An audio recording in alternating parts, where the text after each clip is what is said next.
Thank you, Brian. Good evening, everybody.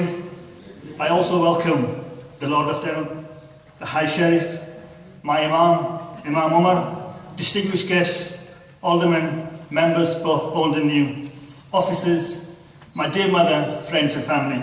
Good evening and welcome to you all. I'd like to thank Councillor McComb, Councillor Burke, Councillor O'Neill, Councillor Bow for the very well chosen and kind words. Thank you. I'd like to thank the previous mayors who have led the city before me and provided me with some powerful inspiration. And more recently, they have encouraged and supported me. And if it wasn't for them, I would not be here today. So thank you to all the previous mayors that have been an inspiration and have guided and supported me. Thank you. And just to keep my own house in order and to make sure that I get let in tonight, I'm pleased to announce that Mrs. Shafiq will be the mayoress for the year ahead.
Thank you, Mrs. White, thank you. Ladies and gentlemen, it's not just infrastructure that makes a city, it is the community within.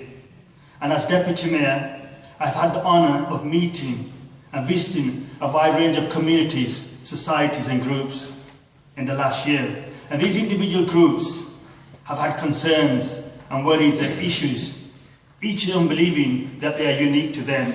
This is just not so. And I will be working across traditional boundaries to highlight and find solutions so that the community of Milton Keynes as a whole is best promoted. As many of you are aware and are well known that there's over 260,000 people that reside here in the borough of Milton Keynes, and over 92% of us have chosen to live in Milton Keynes.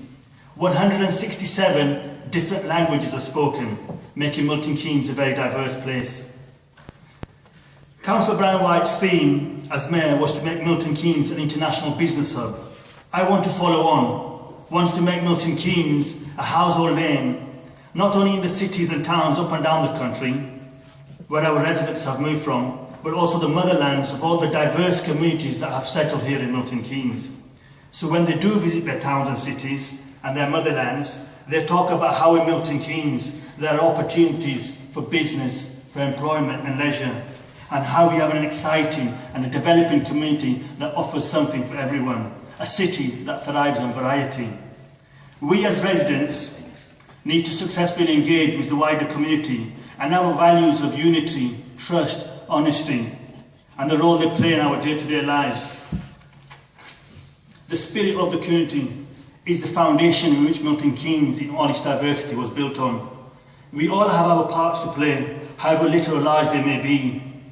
And we need to help build bridges rather than islands so that the community of Milton Keynes flourishes and grows. And we will expand opportunity so it reaches every person in every corner of our city. We will not tolerate a city divided by privilege or poverty. We will protect and grow our sense of community, for it is Milton Keynes' great source of strength. And as the saying goes, together we are stronger. My theme for the year ahead, ladies and gentlemen, will be communities. I'm moving on to my charities. Ladies and gentlemen, I have chosen two charities, both which are very close to my heart, William Hospice and McIntyre. And we have representatives from McIntyre, Josie and Claire and Jenny. Thank you for coming and attending. And we have Lorna from William Hospice. Welcome again, Lorna. Thank you for attending. I do not need to say a lot about these charities, as both are well known and have a very large impact locally, are very active, and they sell themselves on that basis. William Hospice is where my aunt recently passed away, and a friend some 25 years ago. The hospice has been running since January 1981, and today is the only hospice within the Milton Keynes and the surrounding area, providing specialist high-quality care free to people with life-limiting conditions. The hospice also supports patients, families, carers and loved ones. William Hospice services include a newly refurbished 15-bed inpatient unit, an ever-expanding community palliative care team, a wellbeing centre, a lymphedema clinic, patient and family services giving support both to pre- and post-bereavement to both adults and children. As a registered charity, William Hospice relies on support from the local community to continue providing their vital services. The National Health Service only contributes 22% of the annual running costs, which are in excess of 4.5 million. So this means the hospice must raise over 3.6 million every year to continue providing high quality care without charge to our local community. The funds raised for William Hospice during my year as Mayor of Milton Keynes will ensure that they are always there to care. My other charity is McIntyre, which is also a Milton Keynes-based charity providing support for 170 adults with learning disability across the city. McIntyre services are varied, accommodating all needs and all types of provision, from daytime learning activities to 24-hour residential care. They run services in Great Home, Bean Hill, Stony Stratford, Crown Hill, Shenley Church End and Bletchley. You may know McIntyre's cafes at Stony Stratford, Great Home or their takeaway bakery at Shenley Church End. Their project in Great Home is due to be officially reopened later this month following a major £2 million refurbishment. I understand the new cafe will be bigger and better, and I encourage you all to visit. On the afternoon of the Friday the 27th and the morning of the Sunday the 28th, it will be an open day, so please take time and visit the new facilities.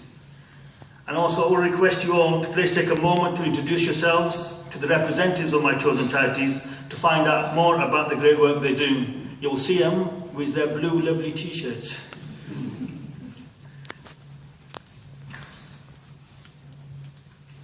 Thank you. Moving on to item 2 of the agenda.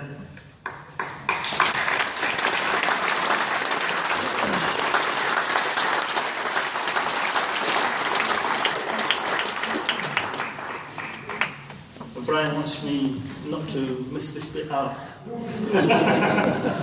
The vote of thanks for the retiring mayor. Councillor Marland, please move your vote of thanks to the retiring mayor. Thank you, Mr. Mayor.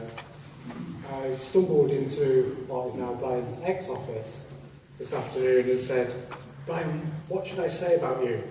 And Brian said, "Don't lie and don't give me a eulogy. So I'm going to be very, very short."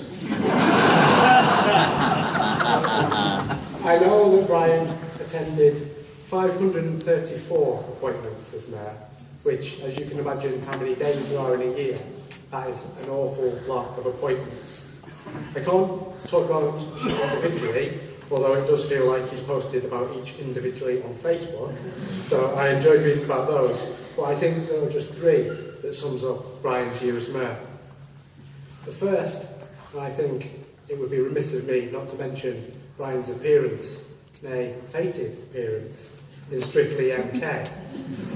Because I'm sure when we moved Brian as mayor last year, what we really wanted to see was Brian in a leotard. It's been a dream of mine since I moved to Milton Keynes. Well, I think it shows how game Brian wasn't there, that there was nothing he wouldn't do, nothing that he would say no to, and nothing that was too big a challenge for him. And for those of us that attended that night,